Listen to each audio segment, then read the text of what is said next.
les historiens d'Hannibal, les textes de Polybe et Tite-Live, il y a multiples difficultés de traduction. Donc finalement, il y a une centaine d'hypothèses, et Jean Prieur disait Hannibal est passé par toute l'école des Alpes. Alors, moi, j'ai essayé de vous montrer simplement, uniquement par l'archéologie et la géographie, par quel endroit il est passé. Alors, je me sers d'abord des archéologues, des gens très compétents comme Chapotat, comme le docteur David Strafford, comme Éric Thiraud, Jean Prieur, et puis René Chemin. Je me sers des géographes, des grands géographes, Verret, Janin et Vaccarone. Alors je signale que Vaccarone, c'est un historien italien qui, le premier, a dit que la voie antique qui passe par le col du Clapier est la voie décrite par l'historien grec Timagène. C'est le premier. Donc ça devait être un érudit très compétent. Alors, je me sers aussi des historiens Hannibal, mais uniquement parce que certains se sont basés pour leur démonstration sur l'archéologie ou la géographie. Alors, vous savez ça, voilà les côtes traversées, les vallées, Tarentaise, Maurienne, Oisan, et puis les différents cols. Alors signalons que le col du Clapier, qui se trouve à quelques kilomètres au sud de Montcenis, il n'avait pas de nom avant 1950. Et le col de Sabine-Cloche se trouve à environ 800 mètres à droite du Clapier.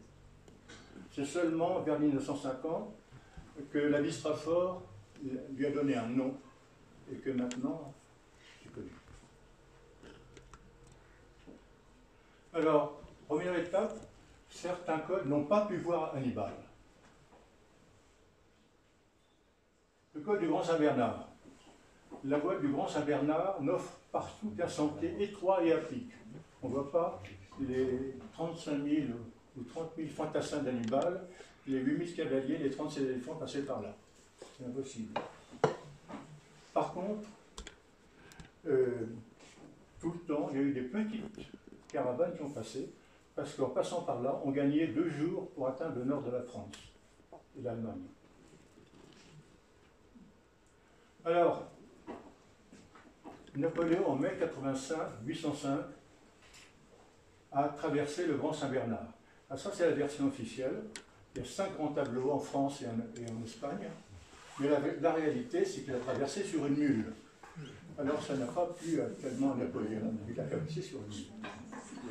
Et la voie avait été neigée. Mais, en fait, grâce à ça, Napoléon a pu donc traverser le Grand Saint-Bernard et a pu battre les Autrichiens en mai ou juin 1805 en Italie. Alors, le Puy Saint-Bernard, les apports des géographes, Bernard Janin. Ne vous y aventurez pas de la fin octobre à la 10 juin. Toutefois, le plus grand danger n'est pas la tourmente, mais l'avalanche. Et ce que vous voyez ici, c'est que le col du Puy Saint-Bernard n'est pas protégé des vents d'ouest qui amènent l'humidité sur les Alpes. Donc, en fait, vous avez jusqu'à 10 mètres de neige au Puy Saint-Bernard. Et ce col, parfois, il n'est couvert que 4-5 mois par an. Mais j'ai une autre information qui est intéressante. Camille Julien, c'est un grand historien français, membre de l'Académie française. Et qu'est-ce qu'il a écrit? Les Carthaginois n'auraient pas descendu la vallée d'Ost sans rencontrer quelques résistants des Salas d'ordinaire fort peu traitables. Et les Salas étaient le dernier peuple des Alpes conquis par les Romains. Et c'est en 52 avant Jésus-Christ que finalement les Romains ont pu conquérir et puis coloniser les Romains. Et c'est les Salas qui ont construit toutes les voies romaines après, comme cadeau de libération.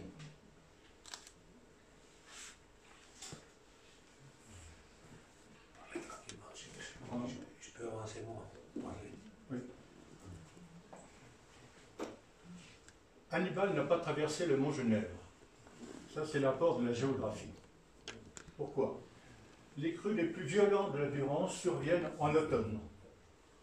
Et Hannibal a traversé cette partie de la France de octobre à novembre, décembre. Okay? Ça veut dire destruction des ponts et des routes. Là encore, ça va. Mais ce qui ne va pas, c'est que tout le reste de cette région, c'est les marécages. Donc, il tourne. Et puis, Hannibal le savait, parce que Hannibal est un grand stratège, hein, mais il n'était pas fou, il se renseignait, avant surtout sur ce qu'il allait faire. Et puis, Hannibal aussi, il avait des espions. Il utilisait beaucoup les espions.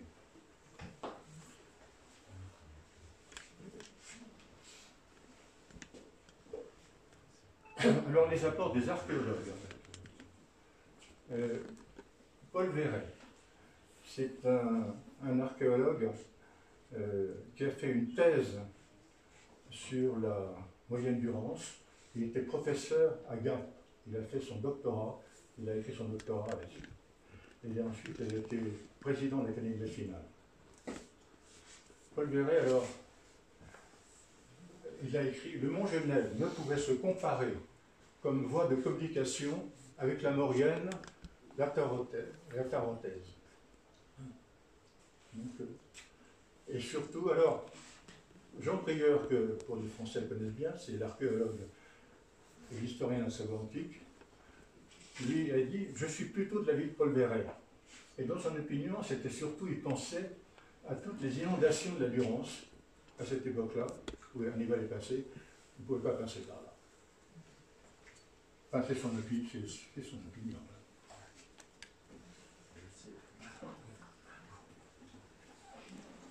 Alors, le col de la traversette était peu fréquenté dans l'Antiquité. Ah non, alors. Oui, alors, d'abord, le col est un des plus hauts cols des Alpes. Je crois que ça doit être 2006 ou 2007, quelque chose comme ceci. Le Mont Cenis est à 2000. Okay, c'est une première raison. La deuxième raison, la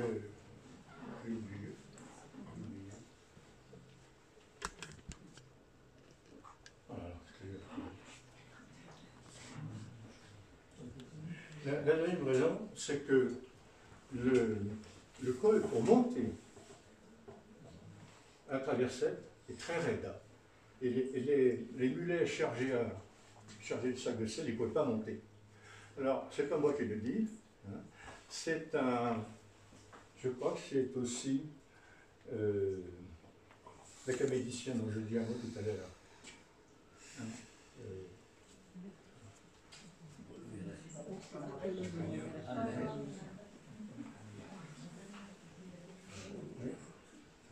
non, ça va, non. Je fais un petit peu de traduction en italien.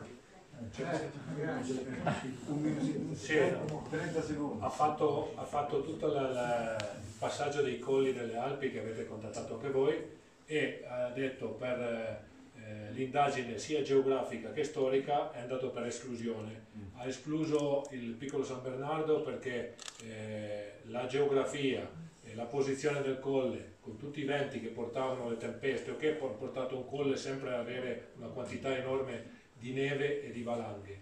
Ha fatto il colle del Monginevro, che per arrivare al Monginevro c'era tutta una serie di fiumi che creavano dei problemi e c'erano tutte le paludi sotto che Annibale non sarebbe riuscito a passare da quella zona, e le traversette, come hanno detto lì, vediamo il buco diviso, era un colle molto più alto del Savine Cauche e del Clapier, e soprattutto ripido con sentieri stretti che non avrebbe consentito il passaggio a un esercito. Pourquoi le col de la Traversette est devenu soudain si populaire à partir de 1380? La raison, la peste noire. La peste noire a débarqué dans le Grésivaudan et dans la Maurienne en 1280. 50% des habitants dans la même année sont morts. Donc on ne passait plus par la Maurienne. Il fallait pourtant que les cultivateurs italiens, ils ont besoin du sel venant de la région de Marseille. Donc il fallait qu'ils passent. Alors, ils se sont aperçus, un peu par hasard, finalement, qu'une fois qu'ils avaient traversé le col de la Traversette, il n'y avait plus de puces, elles étaient toutes mortes, et les rats n'étaient pas passés parce qu'ils n'aiment pas le froid. Okay? Alors c'est un docteur, un universitaire américain qui a écrit un livre sur cela et qui le montre. Alors, comme le col devenait de plus en plus populaire, et c'était les hommes, les mulets ne passaient pas, c'était les hommes qui portaient les sacs de sable et les descendaient de l'autre côté. C'était difficile. Alors, un tunnel fut creusé en 1480 pour les mulets. Et très intelligemment, le chemin est en pente douce, de façon que les mulets n'aient pas d'effort à traverser ce col. Voilà.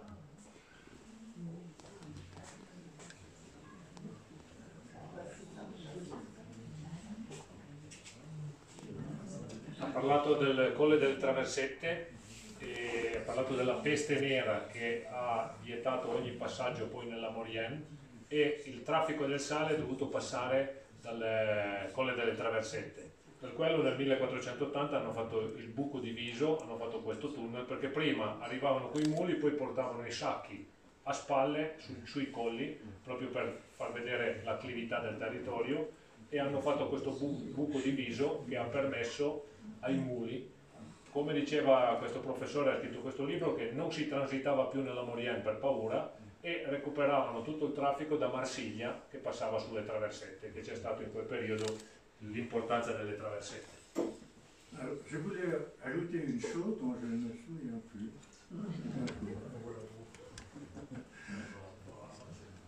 Bon, on va écouter tout ça.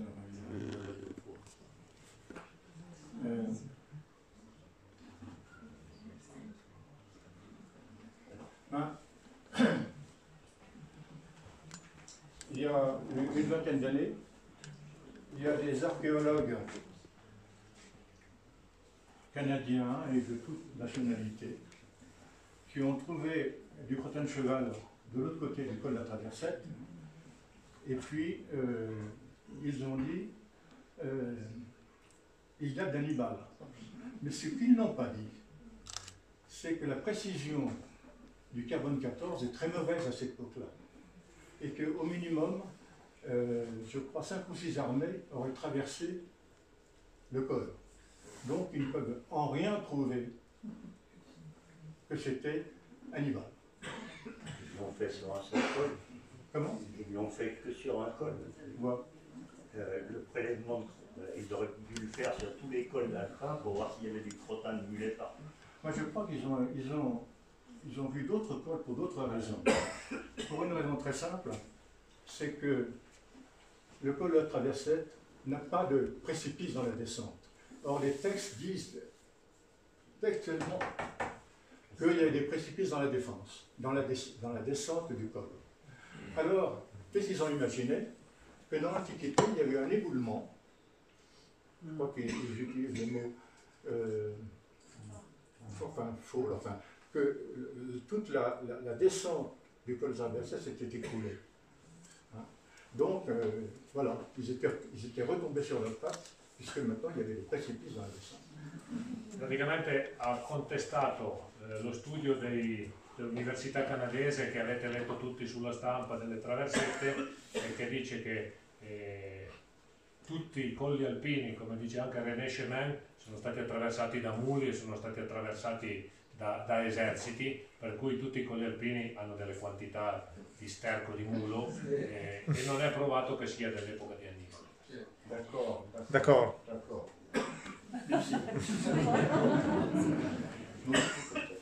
Poi aspettiamo ancora la cacca di elefanti. Alors, les chemins des Alpes du Sud donnant dans la vallée du Bail étaient de simples sentiers. Et on va le voir pour le col de l'Arche. D'abord, quand Hannibal débouche dans la vallée du Bail, ça veut dire qu'il va aller plutôt rejoindre Gênes que les Alpes. Et cette voie n'était pas qu'une voie particulièrement facile, la voie qui était suivie.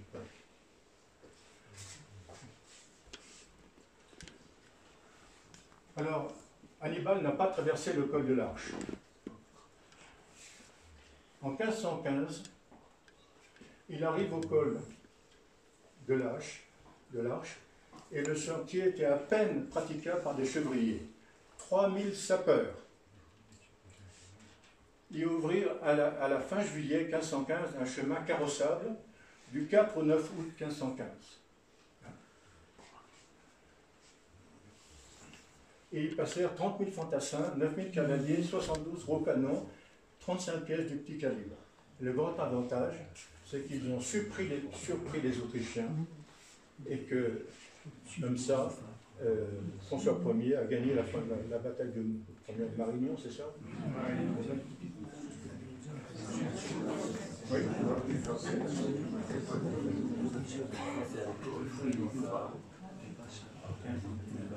Troisième étape, la Haute-Maurienne. Pourquoi les autres cols sont-ils en Haute-Maurienne? C'est-à-dire le Mont Cenis, le col du Clapier, le col de Savine-Coche. Eh bien, parce que la Haute-Maurienne est protégée des vents venant d'ouest qui amenaient la neige, l'humidité. Et le village le plus sec de France se trouve justement en Maurienne, un peu au nord de Lens-le-Villard, je crois. Alors d'ailleurs, vous voyez, d'abord, il est arrêté, ces vents sont arrêtés d'abord par le Vercors, et puis ensuite, surtout par l'Oisan, où il y a des sommets qui arrivent à près de 4000 mètres en Oisan. Voilà.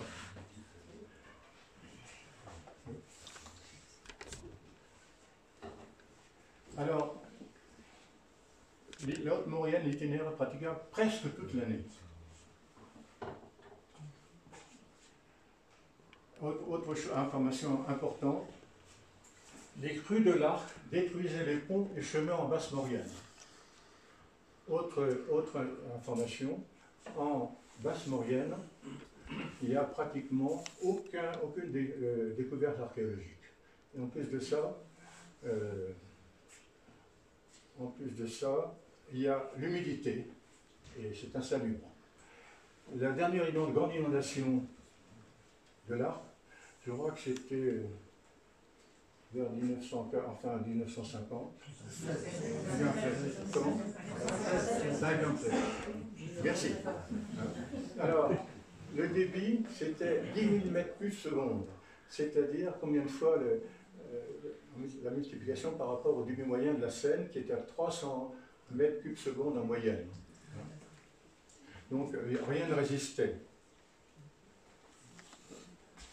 Et rien n'a résisté.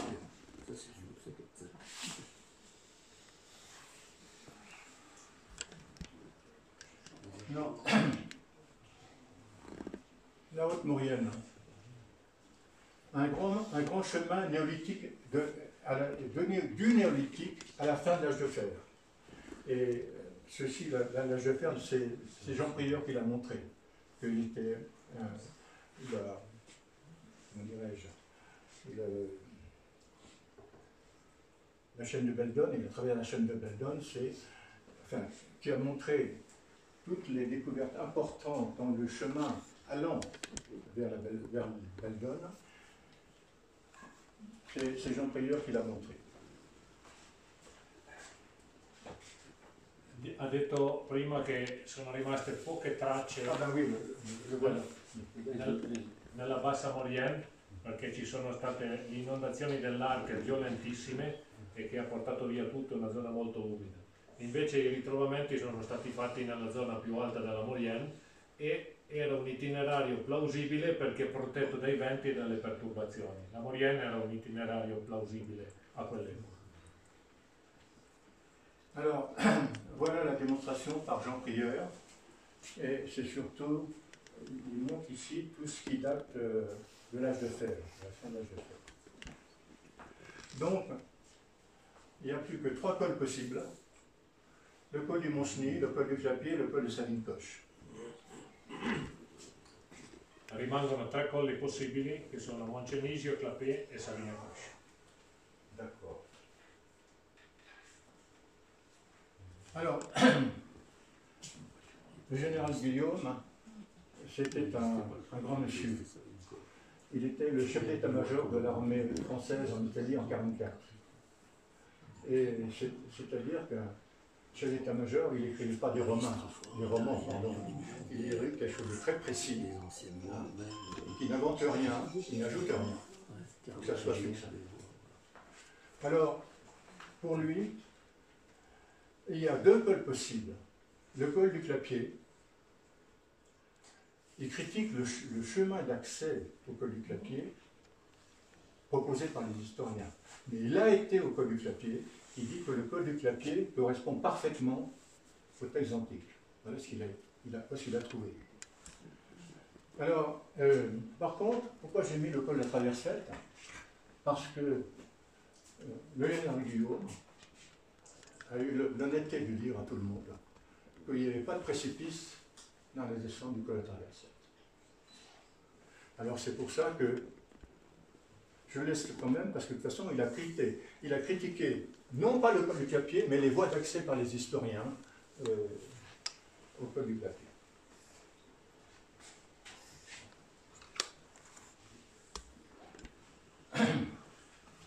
Alors les apports du capitaine Collin, qui est pour moi le meilleur historien d'Hannibal, et de loin, qui a traversé le col en 1904. Il a publié un livre remarquable en 1906. Le docteur Gladys Trafford, qui est aussi remarquable, sur le plan archéologique et historien. Alors, qu'est-ce qu'ils disent? Ils disent que c'est le col de Salines-Coche, par lequel passait une voie d'allée de 2,80 m de large, une traversée.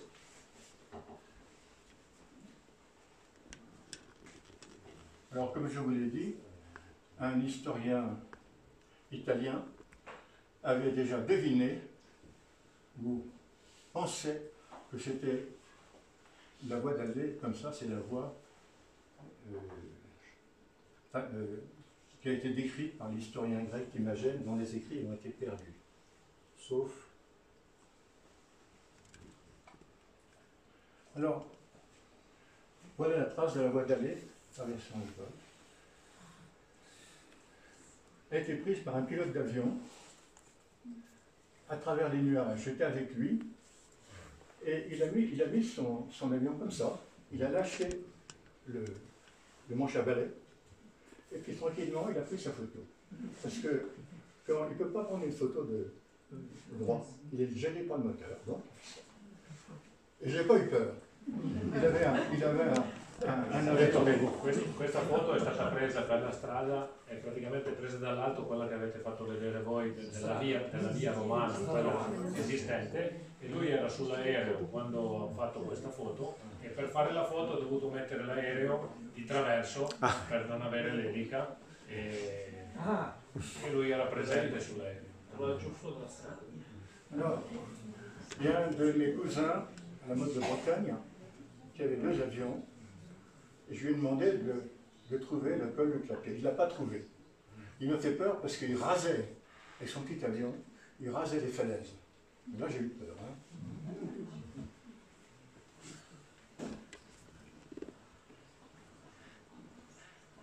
Alors,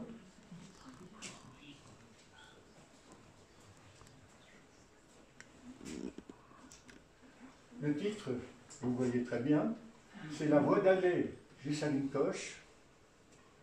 C'est la voie décrite par Timagène. Et c'est une des informations les plus importantes que je vous donne, parce que, enfin vous verrez pourquoi. Alors, qu'est-ce que dit le texte de Timagène? Alors d'abord, le texte de Timagène, il a été perdu.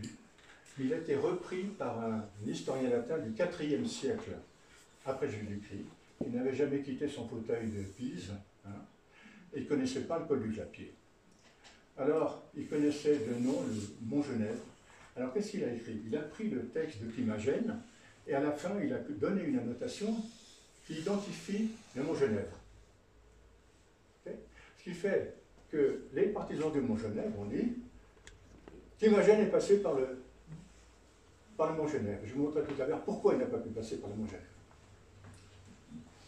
Detto che Timagène, che ha scritto del passaggio, il testo principale del passaggio di Annibale su Savine Coche, è stato ripreso dallo storico di Pisa 100 anni dopo e ha ritradotto il testo testuale come era, letterale, ma alla fine invece di mettere Clapier ha messo Monginevro. E allora qualcuno dice che Annibale è passato al Monginevro, ma è stato un errore di trascrizione. Alors, le début du texte dit un plan peu incliné pour aller de la Gaule à Suse. Et par contre, de l'autre côté, des précipices dont la vue seule fait frémir. Alors vous voyez, tout ça, c'est pas déjà le Mont Genève, hein, parce que le Mont Genève, il est comme ça. Il n'est pas comme ça. Il parla dei testi di un piano inclinato che poi finisce sui precipizi dell'Italia e la descrizione è quella del Savine Coche, non quella del Monginevro. Cioè, alors là, vous traduisez en italien. Vaccarone aveva già fatto osservare nelle sue opere La via delle Alpi Cozie, Graie e Pennine, Torino 1887, che il testo di Timagene riproduce per Amiano Marcellino deve applicarsi al Clapier, non al Monginevro. Okay. Alors, voilà ce que je vous ai dit sur le profil d'école. Le profil du Petit Saint-Bernard en rouge. Okay. Ça ne correspond pas. Mais vous allez voir le mieux. Petit Saint-Bernard.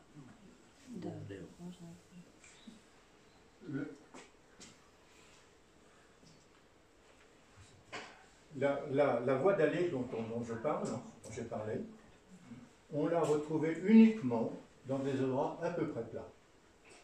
Dans les endroits un peu comme ça, il a disparu. Or, au Mont Genève, vous avez environ, pendant 300 mètres, quelque chose qui est totalement plat. Donc, personne n'a retrouvé les traces de cette voie, alors que ça a été fouillé et refouillé, tout ça pour d'autres raisons. Donc, la voie Hannibal n'a pas pu passer par le Mont Genève. Enfin, par contre, non, c'est différent. La voie décrite par Timagène n'est pas le Mont Genève, ne peut pas être le Mont Genève. Dice che Timagene descriveva la via lastricata che non è stata mai trovata a Monginevro, che era una zona piatta dove hanno fatto tutti gli scavi e non hanno mai trovato lastricati romani. Mentre invece sul Savine Coche c'è il lastricato che avete visto prima. Alors, dans la descente du col de Savine-Coche, ça descend un petit peu, et puis à un moment il y a un petit replat. Qu'est-ce qu'on trouve? On trouve le reste de la voie d'allée. Et alors, il y a un archéologue que je connais bien, qui est professeur à l'université en Californie de Stanford, qui l'a daté par la méthode du Lichen. Hein. Il compare des tailles, des traces de Lichen ici, avec d'autres cols, par exemple. Il l'a comparé avec le col du Mont Snig, où il y a aussi des traces de Lichen. Il a trouvé une excellente comparaison. Mais, quoi qu'il arrive, ce n'est pas une méthode très précise. Je ne sais pas c'est peut-être à 100 ou 200 ans près, je ne sais pas, mais peut-être vous avez d'autres... Enfin, il professor Patrick Hunt dell'Università di Stanford, che viene da 15 anni a fare ricerca sul colle di Annibale, ha trovato un sistema per datare i licheni e che sono abbastanza precisi, ma non precisissimi, perciò variano nelle centinaia di anni. Però ha trovato i licheni sulle pietre della via del Savine Coche e dei licheni sul Moncenisio che datano più o meno l'epoca stessa.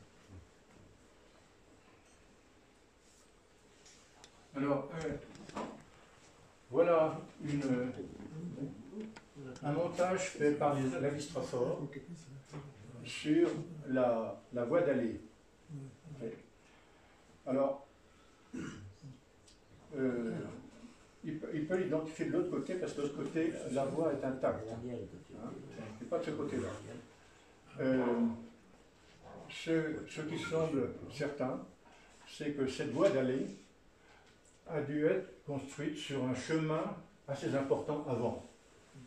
Hein, parce qu'une voie d'allée, vous devinez, des travaux considérables pour faire une voie d'allée de 2,80 m de large, hein, qui permettait que deux chariots de 1,20 m se croisent. Okay, il fallait des travaux considérables. Donc, ce qu'a pensé la Vistrafort, et je pense aussi, ce n'est pas une preuve, c'est qu'ici, il y avait un chemin. Alors, il a retrouvé le chemin à certains endroits. Peut-être que tu pourras le préciser, sans doute. Hein. Voilà. Mais alors, j'ai encore une autre preuve pour le Mont-Cenis, Col du Clapier. La Lombarde, c'est un vent italien, très méchant. Ils sont très gentils, le vent est méchant. Alors, la Lombarde, il amène, selon les années, de grandes quantités de neige au Mont-Cenis. Okay. Alors, vers 1870-180, amène où il y avait la poste qui allait de Turin à Chambéry, hein, tous les jours. Ce n'était pas important, parce qu'ils envoyaient une équipe de déneigement, et en une semaine, c'était dégagé. Le col pouvait encore être utilisé. Mais du temps d'Hannibal, il n'avait pas des gens pour dégager ce col. On ne peut pas passer.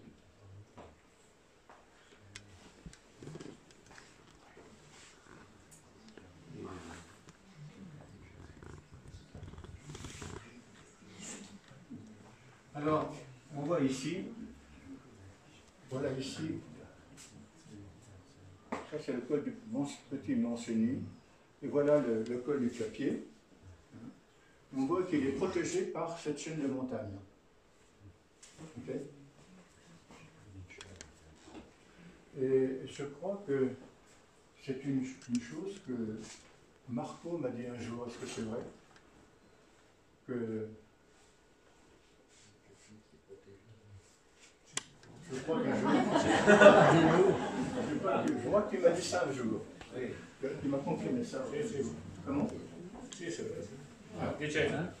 Dice che la tesi che va sul Savine Coche è anche perché la Lombarda porta sul Moncenisio molta neve, mentre invece il colle Savine Coche è più protetto e ha meno neve. Alors, grâce à nouveau à un document italien que j'ai trouvé quelque part, eh bien, on voit donc ce dessin, et on voit aussi, voilà la descente par le col de Savine Coche. Alors, et qui descend sur Chaumont. Chamonix. Voilà. Alors, c'est quasiment la fin. Les Celtes ont envahi la plaine du Pô, chassé les Étrusques, entre le 5e siècle et le 4e siècle avant Jésus-Christ. Et alors, on retrouve leur passage. Hein. D'abord, ça c'est une chose, une information que Jean Prieur m'a donnée. Voilà une